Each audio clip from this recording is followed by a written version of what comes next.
തെയ്യം കാണാൻ വന്ന ആൾ കള്ളാ കള്ളാന്ന് വിളിക്കുന്ന തെയ്യം വേറെ ഒന്നുണ്ടെന്ന് തോന്നുന്നില്ല. തെയ്യത്തിൻ്റെ പുറകെ പോയിട്ട് കോയിനെ കള്ളാ കൈതക്കള്ളാ എന്ന് വിളിച്ചുകൊണ്ടേയിരിക്കും.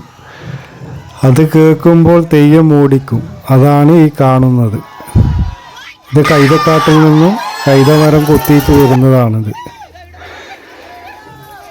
5-6 സ്ഥലത്തെ ഈ തെയ്യം കെട്ടിയാടാറുള്ളൂ. അപൂർവ ക്ഷേത്രങ്ങൾ കെട്ടിയാടുന്ന തെയ്യമാണിത്. ഈ തെയ്യത്തിൻ്റെ ഫുൾ ഡീറ്റെയിൽസ് അടങ്ങിയിട്ടുള്ള വീഡിയോ ഇട്ടിട്ടുണ്ട്. എല്ലാവരും കയറി കാണുക, സബ്സ്ക്രൈബ് ചെയ്യുക.